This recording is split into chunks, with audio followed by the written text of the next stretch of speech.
자, 이제 3월부터 시작했던 갈라디아서 강해의 마지막 시간이 되었습니다.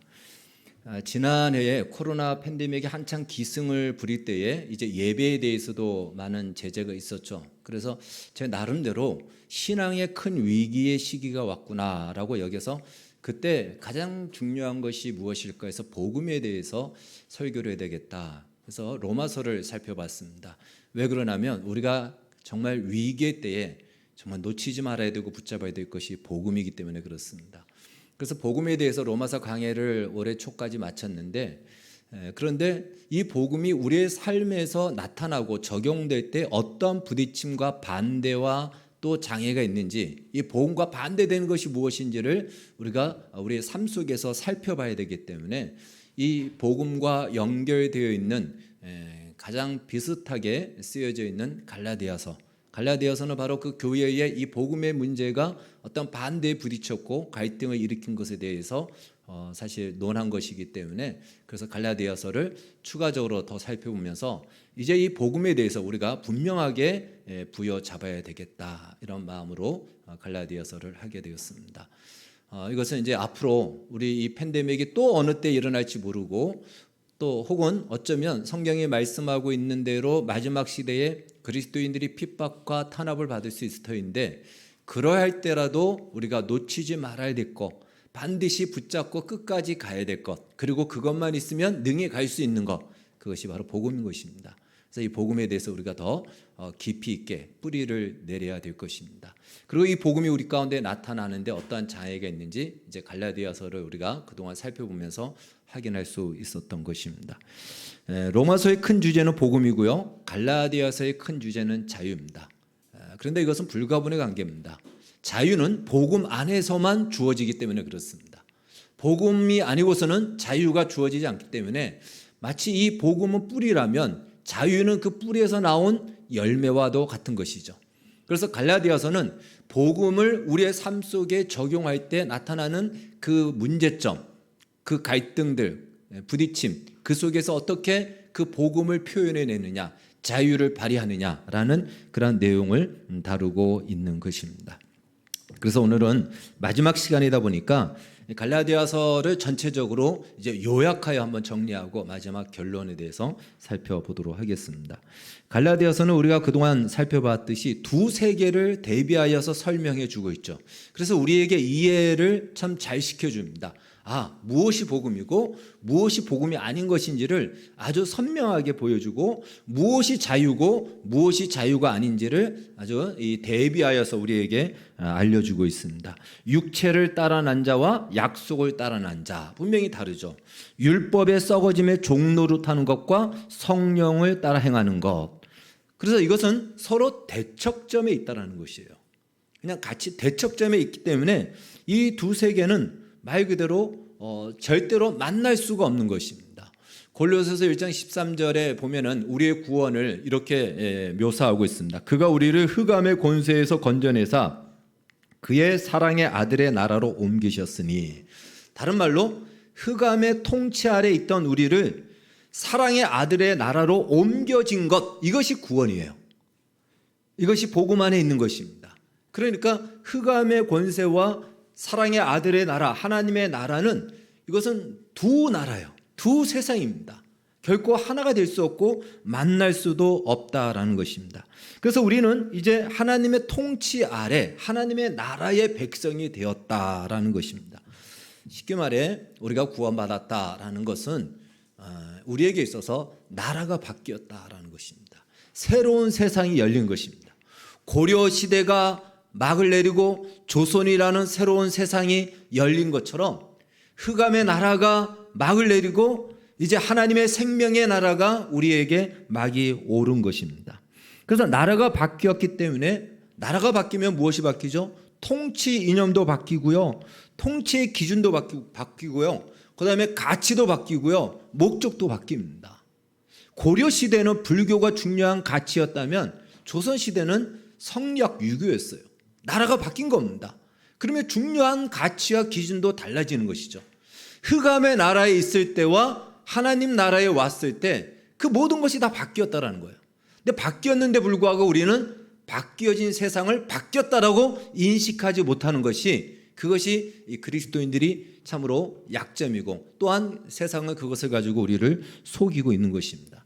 마치 출애굽한 이스라엘 백성들이 애굽에서 나왔음에도 불구하고 여전히 그들은 애굽인 줄 알고 애굽의 생각대로 애굽의 풍속을 따라 애굽으로 다시 돌아가려고 하는 그러한 모습을 보이는 것과 비슷하다라는 것입니다.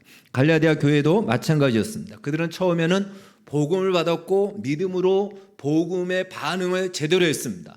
그런데 시간이 지나면서 그들은 거짓된 속임수에 넘어가서 이전 세상의 가치, 육체를 자랑하는 그 가치를 교회 속으로 끌고 들어왔다라는 거예요. 복음 안으로, 복음이 원리가 되고 내용이 되는 그 세상으로 끌고 들어왔습니다. 물론 교회는 100% 하나님의 나라는 아닙니다. 그러나 교회만이 하나님의 나라를 보여줄 수 있는 유일한 이 세상에 존재하는 기관입니다.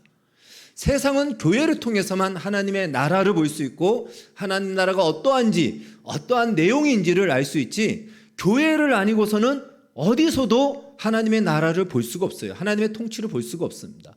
그래서 교회는 우리가 부족해서 그렇지, 부족해서 100%가 아니지, 본래는 100% 하나님의 나라의 모습을 가져야 되는 것이에요.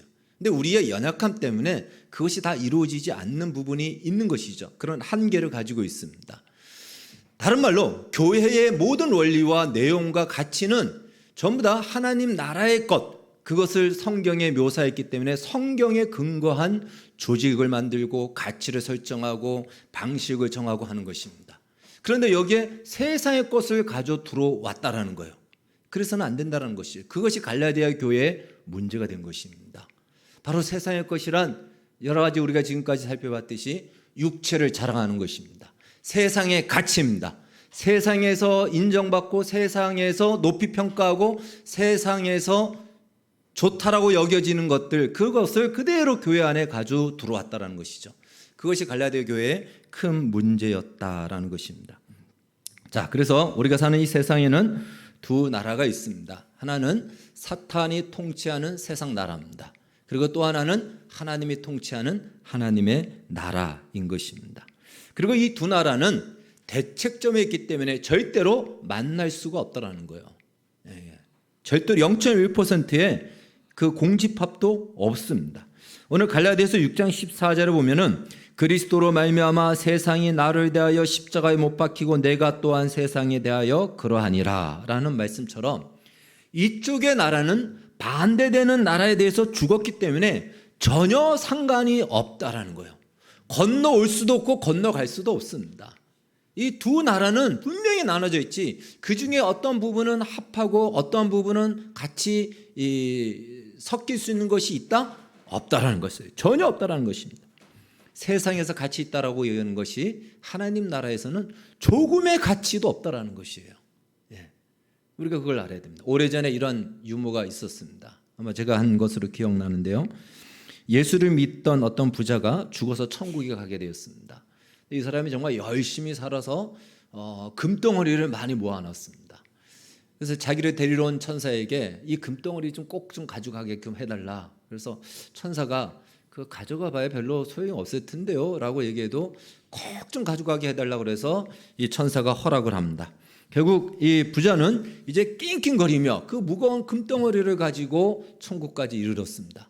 천국 문에서 문지기로 있던 이 베드로가 그 부자가 오는 것을 보고는, 그리고 그 부자가 낑낑거리며 땀을 흘리면서 금덩어리를 가져오는 것을 보고는 이렇게 말을 합니다. 아마 이 베드로가 호남 출신이었던 모양이에요.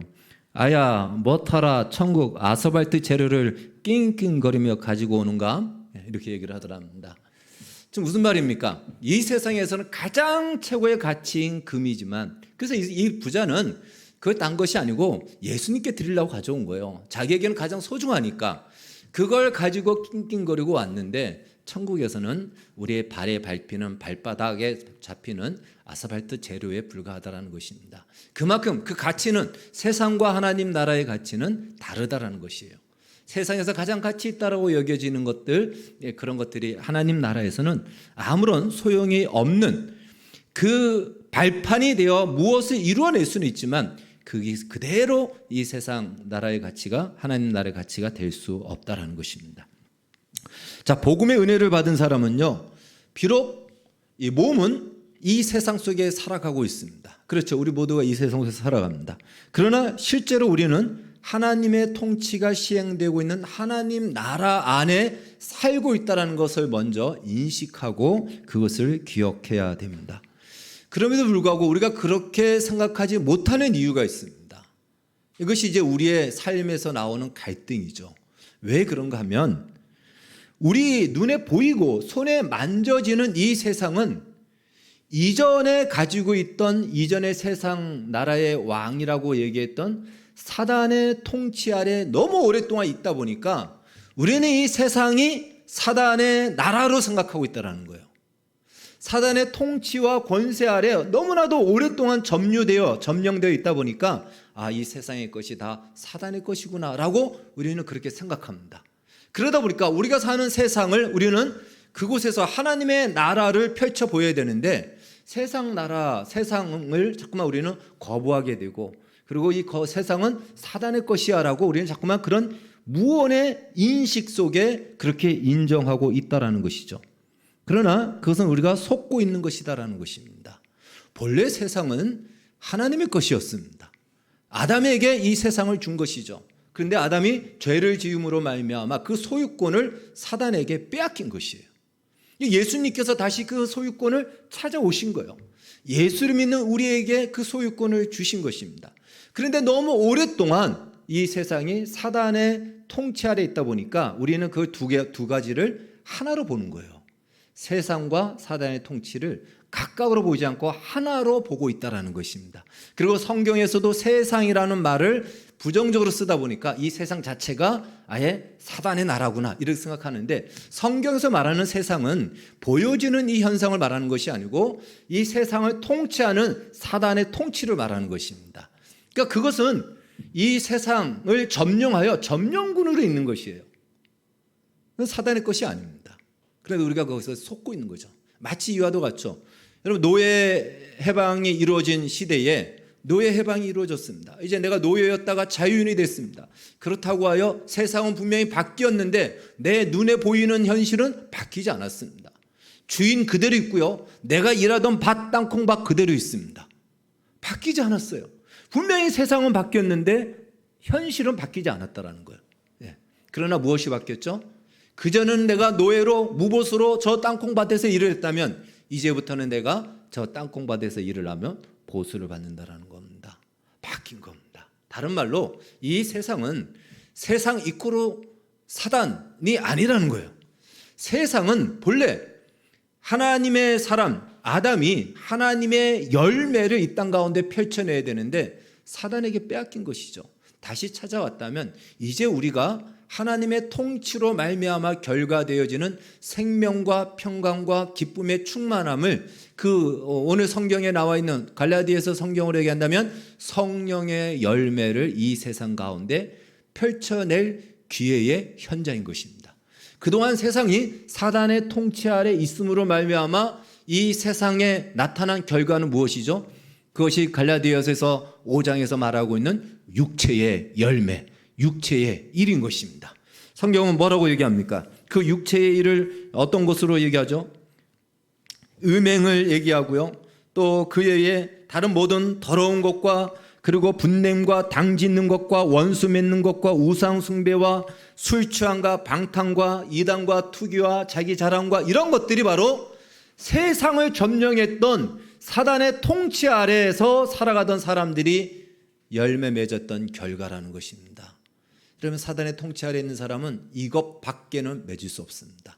아무리 좋은 세상을 만든다고 정치인들이 나와서 얘기해도 결과는 이렇게밖에는 끝날 수밖에 없다라는 것입니다. 왜? 그들에게는 생명이 없기 때문에 그렇습니다. 그래서 한마디로 바울이 갈라디아 교회를 향해서 하는 말은 이겁니다. 너희가 복음 밖에 있을 때는 별 수 없이 그런 열매를 맺을 수밖에 없다. 그것이 바로 육체의 종로로 타는 것이고 썩어짐의 종로로 타는 인생이다. 그러나 복음을 받았다면 복음 안에서는 성령의 열매, 생명의 열매, 이 열매를 맺어야 되는데 왜 복음 안에 들어와 있으면서도 육체의 열매를 맺으려고 하느냐. 이것을 바울이 한마디로 책망하고 있는 것입니다.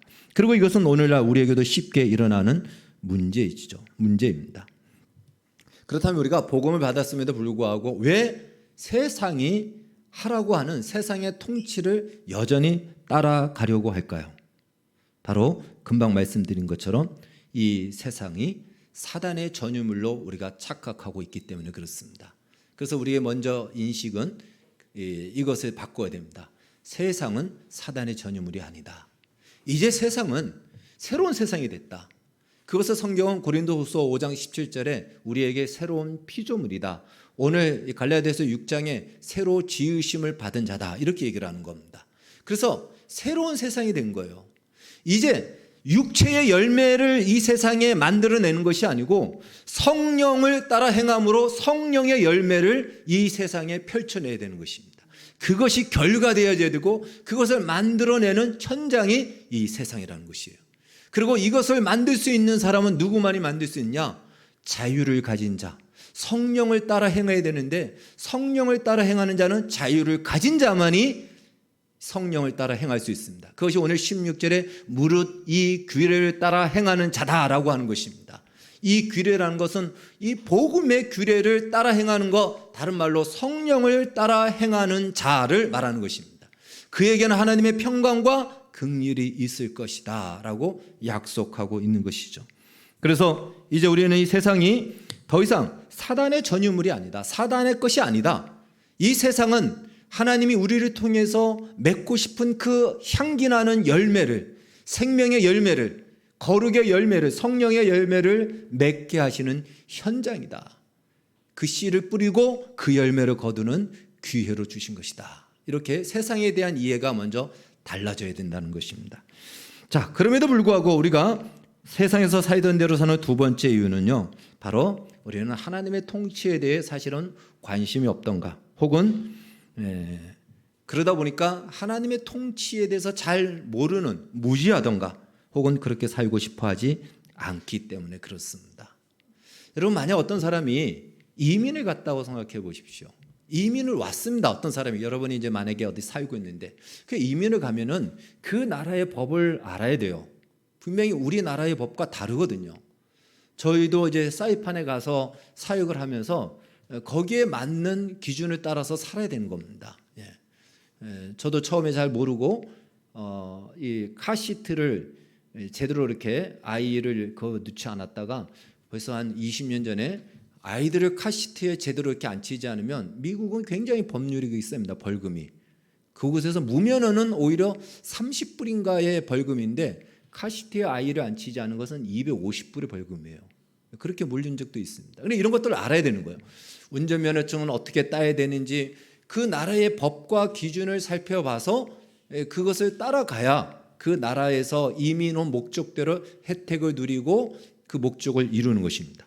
그런데 어떤 사람이 나 귀찮아 하면서 아무것도 하지 않는다면 그런 사람에게 뭐라고 그럴까요? 그러면 뭐하러 이민을 와? 이런 얘기 하지 않겠습니까?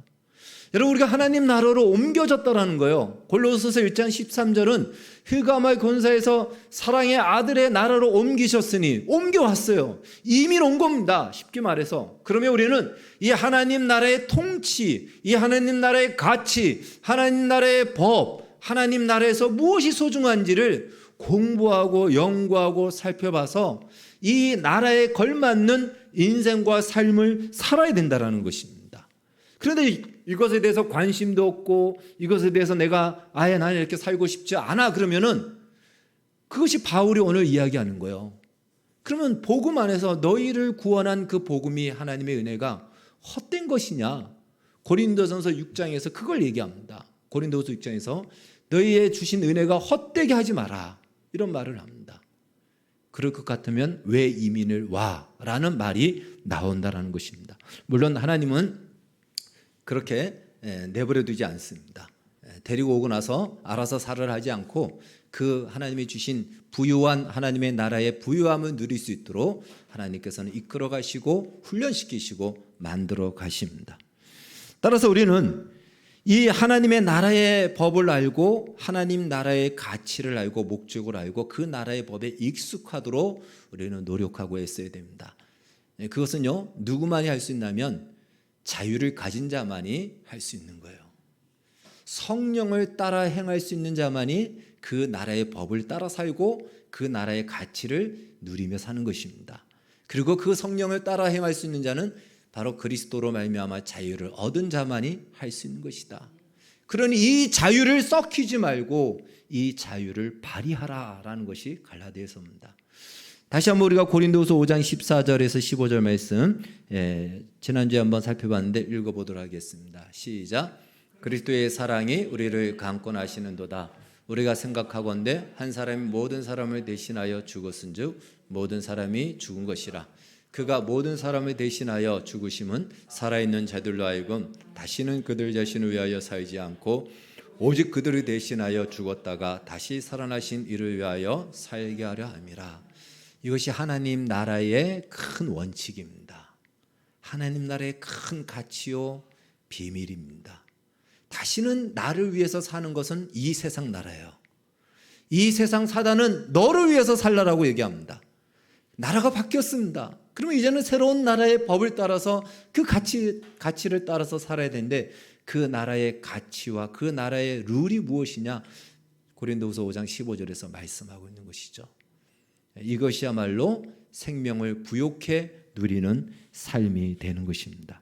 그리고 이것은요, 믿음이 없으면 할 수가 없는 것입니다. 믿음 없이는 이렇게 살 수가 없죠. 자유를 가진 자가 아니고는 이렇게 살 수도 없는 것입니다. 만약에 우리가 이렇게 살지 않으면 우리는 이전의 육체의 방식대로 살 수밖에 없습니다. 광야에서 이스라엘 백성들이 애굽의 방식대로 사는 것과 똑같습니다. 애굽을 벗어났는데 여전히 애굽의 종으로 사는 것과 똑같다라는 것입니다. 그렇기 때문에 우리는 하나님 나라의 근간이라고 할 수 있는 이 모든 것을 포함한 복음에 대해서 우리는 좀 더 많이 연구하고 공부하고 묵상하고 살펴봐야 됩니다. 이런 복음은 다 안다라고 생각하지 마십시오. 예수 믿어서 천국 가게 된 것이 복음 아니야? 맞습니다. 명시적으로는 맞는데 그 복음 안에 담겨져 있는 하나님의 측량할 수 없는 사랑과 우리를 향한 성실하심과 열심과 사단의 통치를 무너뜨리고 그 권세를 이긴 하나님의 능력이 그 복음 안에 담겨져 있다는 것을 묵상하고 살펴보고 헤아리고 그래야 복음의 깊이가 깊어져서 그 깊이가 깊어지는 만큼 세상의 거짓된 유혹에 흔들리지 않을 수가 있는 것입니다. 하나님 나라를 떠받치고 있는 것은 복음이라는 사실을 꼭 기억하시고 이 복음을 우리는 다른 말로 은혜라고도 이야기합니다. 은혜입니다. 다시 말해 우리는 복음 위에 하나님의 은혜 위에 존재하고 있는 거예요. 내가 서 있는 땅은 복음이라는 것을 생각하십시오. 우리가 서 있는 땅은 세상이 아닙니다. 하나님의 나라 위에 서 있어요. 요한복음 15장식으로 말한다면 나는 포도나무여 너희는 가지라고 얘기했는데 우리는 어디에 붙어 있냐면 포도나무인 하나님의 나라 예수 그리스도 위에 그 터 위에 우리는 서 있다라는 거예요. 그래서 열매가 맺히는 장소는 가지죠. 다른 말로 우리가 살아가는 삶의 현장이 열매가 맺혀져야 될 현장이라는 것이에요. 그런데 이 열매는 가지의 특성을 내보이는 것이 아니고 나무와 뿌리의 특성이 나오는 것이에요. 복음의 특성이 나와야 되는 것이지 육체의 열매가 맺혀질 수 없는 것입니다. 그러니 우리가 육체의 열매를 맺으려고 하면 하나님이 허락하시겠습니까? 허락하지 않는 거예요. 육체의 열매를 맺으려고 한다면 하나님이 그것을 꺾어서라도 육체의 열매를 맺지 못하게 하시는 겁니다. 만약에 내가 예수를 믿는다고 하면서도 육체의 열매가 내 인생 속에서 계속 맺어진다면 다시 한번 생각해야 돼요. 내가 서 있는 땅이 복음인가 아닌가. 하나님은 우리로 하여금 육체의 열매를 맺는 것을 허락하지 않고요. 하나님이 주신 복음의 열매를 맺게 하십니다. 성령의 열매를 맺게 하시도록 우리의 인생을 훈련하시고 이끌어 가신다는 것입니다. 그 열매가 갈라디아서 5장 22절에 나오는 성령의 9가지 열매, 그 외에 더 많은 열매를 말하는 것이죠. 자유란 죄의 속박에서 벗어나는 것만이 자유가 아닙니다. 죄의 속박에서 벗어난 것이 자유다 해서 우리는 그때부터 내 마음대로 사는데, 그렇지 않고 이렇게 생각하시면 됩니다. 여러분, 잡초가 무성한 밭에 이제 그 밭에 잡초를 다 뽑은 거예요. 그러면 그것이 죄의 속박에서 벗어난 거예요. 그럼 그 밭이 이제 아주 깨끗한 밭이 됐죠. 그 상태로 내버려 두는 것이 자유가 아니고, 이제 비로소 그 밭에 잡초가 아닌 곡식을 심는 겁니다. 채소를 심고 곡식을 심는 것이 자유예요. 그러니까 자유는 깨끗한 밭 그대로 방치해 놓는 것이 아니고 새로운 씨앗을 심는 겁니다. 성령의 씨앗을 심고 복음의 씨앗을 심는 이 삶을 수고하고 애쓰는 그 노력이 필요하다는 것이에요. 그래서 곡식을 심어서 진정한 열매를 거두게 하는, 이것이 바로 성경이 우리에게 말하고 있는 자유의 본질이라는 것입니다. 옛날에 만보기가 있었습니다. 지금은 스마트폰에 다 장착이 돼 있어서 그냥 걸으면은 몇 번 걸은지 나오지만, 옛날에 만보기 있어서 허리에다 차고 그거 이렇게 한 발 한 발 걸으면은 숫자가 올라가죠. 그래서 만보를 걷었는지 확인할 수 있는 건강 하나의 기계였습니다. 마찬가지로 예수께서 우리에게 주신 자유는요, 그 자유가 하나님 나라에 관련된 그 선택과 행동으로 나타날 때마다 하나님 나라에 우리에게 주신 자유의 숫자는 올라갈 것입니다. 그러나 우리의 자유가 그렇게 발휘되지 않고 육체의 열매를 맺고 육체의 일을 하는데 자유가 쓰여진다면 그 자유는 그냥 머물러 있을 겁니다. 그럼 혹시 자유의 메타기 안에, 여러분이 가지고 있는, 우리가 가지고 있는 자유의 메타기 안에 숫자가 어떤 숫자입니까? 제로에 가까운 숫자로 머물러 있습니까? 아니면 100만 단위, 1000만 단위 숫자로 올라가 있습니까? 저는 여러분들의 그 숫자가 만약에 그 횟수로 따진다면 억 단위를 넘어 조 단위로 넘어가는 그 횟수가 되어지기를 축복합니다. 이제 바울은 마지막으로 기독교 신앙을 한마디로 정리하듯 마지막 17절 말씀을 주고 있습니다. 17절 말씀 우리 다시 한번 읽겠습니다. 6장 17절 시작. 이후로는 누구든지 나를 괴롭게 하지 말라. 내가 내 몸에 예수의 흔적을 지니고 있노라. 아멘. 흔적이라는 말은요, 쉽게 말해 낙인이라는 뜻입니다. 낙인 찍는다 그러죠. 옛날에 노예 시대에, 로마 시대에는 가축이나 노예에게 새로 이렇게 낙인을 찍었습니다. 낙인을 찍는 거예요. 낙인을 찍는 이유는 무엇이냐면 이제 이 주인은 내 것이, 내가 이 주인이다 라는 뜻이에요. 이건 내 거라는 표시로 낙인을 찍는 겁니다. 그래서 그 당시에는 오른손과 이마에다가 찍었다라고 하는 그 전승이 내려오는데, 이제 그래서 아마 성경에 666인이 오른쪽 손과 이마라고 이렇게 그 당시에 빗대어서 쓰여진 것으로 보여집니다. 우리가 동물에게, 소에다가 낙인 찍는 거는 많이 알고 있죠.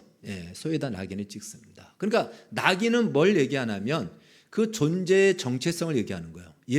바울이 예수의 흔적을, 예수의 낙인을 내가 가졌다라는 것은 뭐냐면, 노예가 자기를 증명할 때는 뭐라고 얘기하냐면, 노예가 어떻게 자기를 얘기하겠습니까? 나의 주인은 누굽니다. 이 낙인을 보고 내 주인은 누굽니다라고 이야기함으로 자신을 증명하는 거예요. 노예가 무슨 자기의 그 근거가 있고 자기를 얘기하겠습니까? 그래서 내가 찍힌 낙인의 주인을 이야기함으로 나는 누구의 것으로 자신을 증명했듯이, 바울은 그걸 얘기하는 겁니다. 예수의 흔적이 나에게 있으므로 이제 나는 예수의 것이다라는 거예요. 예수의 복음이 내 안에 있으므로 나는 이제는 예수의 것이다. 나를, 복음 아니고는 예수 없이 나를 설명할 수 없다라는 거예요. 나를 설명하지 않겠다라는 것입니다. 그것이 바로 육체를 자랑하지 않는 거예요. 복음 위에 내가 서 있기 때문에 나의 모든 행동은 다 복음으로 말미암은 것이에요. 예수로 말미암은 것입니다. 그런데 그 안에 무슨 자랑이 있을 수 있겠습니까? 예수로 말미암은 것인데 무슨 자랑이 있고 그 안에 무슨 자존심을 세울 것이 있겠습니까? 예수로 말미암은 것인데 다 예수 그리스도의 그 은혜로 말미암은 것이지. 그것이 바울의 이 고백인 것입니다. 그래서 이 낙인, 흔적이라고 말할 수 있는 것이죠. 이 유대인들과 갈라디아 교인들은 어떠한 낙인을 가지고 있냐, 어떤 흔적을 가지고 있냐? 할례를 가지고 있죠. 할례의 흔적을 가지고 있습니다. 이들은 할례를 자랑했죠. 할례는요, 사람의 손으로 할 수 있는 것이에요. 그래서 그것을 하고 안 하고를 가지고 구분을 짓고는 차별을 두고 한 것으로 자신들은 선민이고 구원받았다라고, 심지어 그것이 구원의 조건이 된다라고 하여 그것을 자신들의 힘으로, 자신들의 노력으로 만들어냈다는 것을 자랑하는 육체의 일인 것입니다. 그러나 골로새 2장 6절에서 7절은 이렇게 말합니다. 그러므로 너희가 그리스도 예수를 주로 받았으니 그 안에서 행하되 그 안에 뿌리를 박으며 세움을 받아 교훈을 받은 대로 믿음을 굳게 서서 감사함을 넘치게 하라. 말씀처럼 우리 그리스도인들은 나의 행위에, 나의 노력과 나의 수고에 뿌리를 박은 것이 아니고 예수께 뿌리를 박은 자라는 거예요. 그래서 우리의 모든 결과와 행위는 다 예수로부터 나온 것이지 나를 자랑할 수 있는 것이 없다라는 것입니다. 바울에게 있는 예수의 흔적, 과연 어떤 것일까요? 조선시대의 암행어서라는 그 흔적, 증거를 무엇으로 표현했습니까? 마패로 표현했습니다. 마패, 말이 몇 개 그려져 있느냐에 따라서 그 급이 다르겠지만 마패였어요. 그렇다면 내가 예수의 사람이요, 예수의 종이요, 하나님의 사람이라는 바로 그 예수의 흔적은 무엇인가? 귀신을 쫓아내는 능력이고 병을 고치는 능력인가? 물론 바울은 귀신도 쫓아내고 병도 고치는 그런 능력을 가지고 있었습니다. 그러나 바울은 그것을 내가 예수의 흔적을 가졌다라는 증거로 내세우지 않고 무엇으로 자신이 그 흔적을 내셨느냐? 이렇게 고린도후서 12장 12절에서는 이렇게 이야기합니다. 사도의 표가 된 것은 내가 너희 가운데서 모든 참음과 표적과 기사와 능력을 행한 것이라. 표적도 맞을 수 있습니다. 기적도 맞을 수 있어요. 그러나 제일 먼저 언급한 것이 무엇이냐면 모든 참음입니다. 모든 참음이에요. 표적과 기사는 그 다음이라는 것이에요. 그 모든 참음이란 무엇일까요? 그 앞절에 이런 말씀이 있습니다. 그러므로 내가 그리스도를 위하여 약한 것들과 능력과 궁핍과 박해와 권고를 기뻐하노니 이는 내가 약한 그때의 강함이라. 약점과 나의 약점이 드러나는 거 여러분 누가 좋아합니까? 내 약점이 드러나면 나의 수치가 드러나잖아요. 부끄럽지 않습니까? 세상이 나를 놀리지 않습니까? 그 약점을 참아내는 거예요. 그걸로 인해서 능욕을 당하는 것을 참아내는 겁니다. 그걸로 인해서 곤고한 박해를 참아내는 것. 그것을 구체적으로 묘사한 것이 고린도후서 11장 23절에서 27절입니다. 우리 말씀 한번 같이 읽어보겠습니다. 23절부터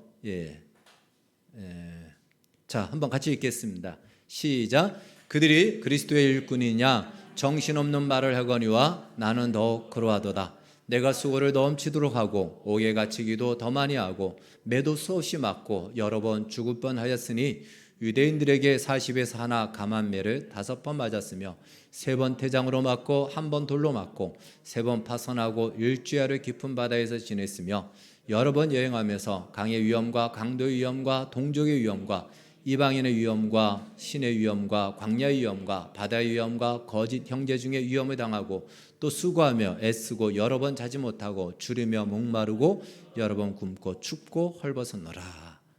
이것이 사도 바울이 말하는 모든 참음입니다. 이 모든 과정을 참아내고 견뎌내고 무엇을 위해서? 예수를 위하여. 예수 때문에 이 일들을 당한 것이 내가 예수의 흔적을 내 몸에 가졌다라고 바울이 고백하는 것입니다. 한 문장으로 얘기한다면 예수를 위해 받은 고난이다라는 것입니다. 여러분, 이 고난은요, 반대로 얘기한다면 세상으로부터 낙인이 찍힌 결과입니다. 세상으로부터 낙인이 찍혔기 때문에 저 흔적을 가지게 된 거예요. 그리고 그것은 그리스도의 흔적이 되는 것입니다. 일반적으로 우리가 마음에 안 드는 사람을 향해 말할 때 저 사람은 나한테 찍혔어 이렇게 얘기하죠. 그리고 직장에서도 직장 상사에게 찍히면 안 돼. 그 찍힌다는 말이 낙인이라는 뜻이에요. 낙인 효과라고 해서 찍히면 실제적으로 사회학적으로 이렇게 청소년들 같은 경우 낙인 찍히면은 더 나쁜 자리로 간다라는 것이 사회적으로도 나왔습니다. 그래서 낙인 효과가 굉장히 위험하고 무서운 것입니다. 그래서 우리는 세상에 찍히지 않기 위해서 굉장히 노력하죠. 부정적인 의미로 쓰여지고 있습니다. 어떤 불이익을 당하기도 하고 어떠한 좋은 자리에서 배제되기도 하기 때문에 찍히면 안 되는 거예요. 잘 보여야 됩니다. 세상에 잘 보여야 돼요. 잘 보이지 않으면 낙인 찍혀서 결국은 세상으로부터 왕따를 당하기도 하는 것입니다. 오늘날 많은 그리스도인들이 그리스도의 흔적이 없는 이유가 바로 이 세상에 낙인을 찍힐까 봐 겁나고 두려운 겁니다. 세상이 나를 찍어버리면 나는 이 세상에서 살 수가 없는데, 내가 하고 싶은 걸 하지 못하는데, 이 세상에서 내가 누리고 싶은 걸 못 누리는데, 그래서 세상의 눈치를 보다 보니까 세상에게 찍히지 않기 위해서, 그러다 보니까 그리스도의 흔적이 내 안에 남아있는 것이 없어요. 내 안에 그리스도의 흔적이 없다는 것입니다. 중요한 것은 세상의 낙인을 찍히는 과정을 통해서 그리스도의 흔적은 우리 몸에 새겨진다는 것입니다. 그 이유가 무엇일까요? 세상은 예수 그리스도를 미워합니다. 예수님이 말씀하셨어요. 세상이 너희를 미워하는 것은 너희를 미워하는 것이 아니고 나를 미워하기 때문에 너희를 미워하는 것이다. 갈라디아서 2장 20절에 우리가 잘 알고 있는, 내가 이제 그리스도와 함께 죽고 그리스도가 내 안에 산다라고 했기 때문에 내 안에 그리스도가 살지 않습니까? 여러분, 우리는 복음을 받았기 때문에 복음이 우리 안에 있는 것은 그리스도가 내 안에 있는 것이에요. 그 안에 있는 것을 밖으로 표현해낼 때 흔적이 되는 겁니다. 그런데 그것을 밖으로 표현해내야 되는데 내 안에 있는 그리스도를 보고 보이는 나를 미워하거든요. 세상은. 내가 그리스도를 따라 살고 성령을 따라 살려고 하면 세상은 나를 미워하고 조롱하고 하기 때문에 그것이 무서워서 우리는 그렇게 살지 않는 거예요. 마치 세상이 나를 미워하는 줄 알아요. 그렇지 않습니다. 내 안에 있는 그리스도를 미워하기 때문에 나를 미워하는 것입니다. 바울은 그것을 가지고 내 몸에 그리스도의 흔적이다라고 이야기하는 것입니다. 우리가 주저할 때 우리의 그 주저함은 결국은 그냥 주저하는 것이 아니고 이전의 세상의 방식과 세상의 시류와 대세를 따라 사는 것으로 끌려갈 수밖에 없다는 사실을 기억하십시오. 이제 갈라디아서를 마치면서 정말 다시 한번 고민하고 결단해야 될 말씀을 나누겠습니다. 이미 우리는 복음을 가졌습니다. 복음 모두가 우리 안에 있어요. 가졌다라는 그 표시가 흔적입니다. 이제 그 흔적을, 그 열매를, 그 증거를 너희들이 나타내 보이라는 것입니다. 그가 내 안에 있다라는 것, 그것을 보일 수 있는 기회를 인생이란 기회로 주신 것입니다. 그럼에도 불구하고 많은 사람들이 내가 처한 환경이 녹록치 않기 때문에 나는 그렇게 살 수 없다라고 얘기합니다. 여러분, 그러나 한번 제가 질문할게요. 그리스도의 흔적을 가질 수 있는 적합한 환경이 이 세상에 있습니까? 그리스도의 흔적을 자연스럽게 가질 수 있는 그런 좋은 환경이 이 세상에 있을까요? 없습니다. 우리는 좀 불편한 현실, 어려운 현실로 인하여 녹록치 않다라고 하는데, 반대로 그러면 세상의 현실이 굉장히 내가 돈도 부자고 가진 것도 많아요. 사는데 문제가 없습니다. 그 사람은 그리스도의 흔적을 갖기 쉬울까요? 어렵습니다. 그리스도의 흔적은요, 환경으로 인하여 좌우되지 않습니다. 어떤 환경이든지 다 그리스도를 미워하게 되어 있습니다. 믿음을 따라 행하지 않으면, 성령을 따라 살지 않으면 가질 수 없는 것이 그리스도의 흔적인 것입니다. 그래서 내 환경이 녹록지 않기 때문에 라고 하는 것은 사실은 변명이라는 것이에요. 그 환경이 아무리 좋은 환경이라 할지라도 거기서 그 좋은 환경을 누리려면 그리스도의 흔적은 가질 수가 없는 거예요. 그걸 포기하고 겸손해지고, 여러분, 부자가 겸손해지는 것이 얼마나 어렵습니까? 믿음을 갖지 않으면 겸손해질 수 없는 거예요. 그래서 성령을 따라 믿음을 행하지 않으면 그리스도의 흔적은 가질 수가 없는 겁니다. 그래서 오히려 지금 내가 녹록지 않다라는 환경은 그리스도의 흔적을 가질 수 있는 최적의 기회다. 그 흔적을 나타내 보일 수 있는 절호의 기회다라고 그렇게 생각하시기를 바라겠습니다. 그럼에도 불구하고 우리는 가져야 되고 또 우리가 소유해야 될 것이 흔적들이라는 것이죠. 그것 때문에 오해를 받고 억울함을 당하고 손해를 본다 할지라도, 그래서 나의 인생을 잃어버리는 것 같을지라도 예수로 인한 믿음을 따라 살다가 당하는 그 모든 일들은 그리스도의 흔적으로 차곡차곡 쌓여 기억될 것이고, 또 그렇게 사는 우리의 자유의 횟수는 계속해서 그 숫자는 높여 올라갈 것입니다. 여러분, 찍혔다라는 말은 낙인, 이것은 부정적이죠. 그러나 반대로 찍었어는 긍정적인 의미입니다. 세상으로부터 찍히는 인생은 하나님이 내 거야라고 찍었다라는 사실입니다. 세상으로부터 찍힐 때마다 하나님이 우리를 찍는다는 사실을 기억하십시오. 낙인을 찍히는 것은, 찍힌다라는 것은요, 그 대상에게 찍는 것이지만, 찍는다, 내가 찍었어라고 할 때는 내 안에 찍는 거죠. 하나님 안에 우리를 찍고 있다라는 것입니다. 그것은 단순히 감격과 결심으로 되는 것이 아닙니다. 그래서 우리가 속는 것이 내가 감격하고 결심하는 것으로 우리는 됐다라고 생각하는데 그렇지 않다라는 것이에요. 그것으로 우리는 됐다고 생각하는데 그건 하나의 시작일 뿐입니다. 정말 내용은 무엇이죠? 실제로 살아내야 되는 것입니다.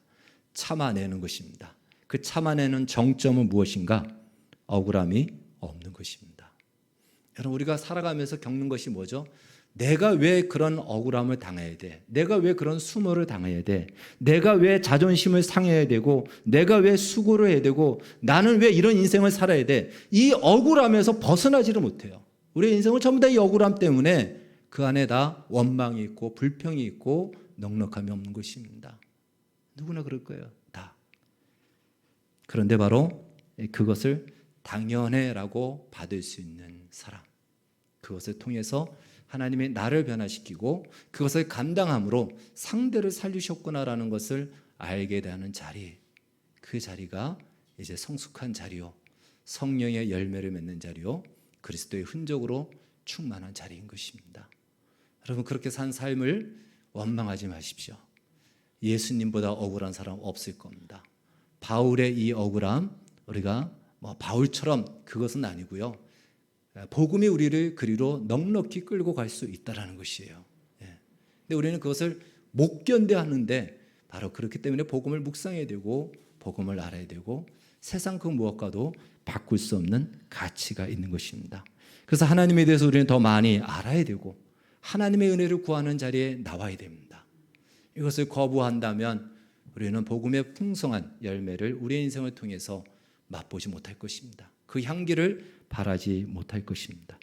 그래서 우리가 마침내 세상이 무엇이라 위협하고 유혹하든 나를 괴롭게 하지 말라, 내가 내 몸에 그리스도의 흔적을 가졌노라 라고 말하는 이 믿음이 우리의 인생 속에서 마침내 고백되어지고 만들어지고 쌓여지기를 주의 이름으로 축원합니다.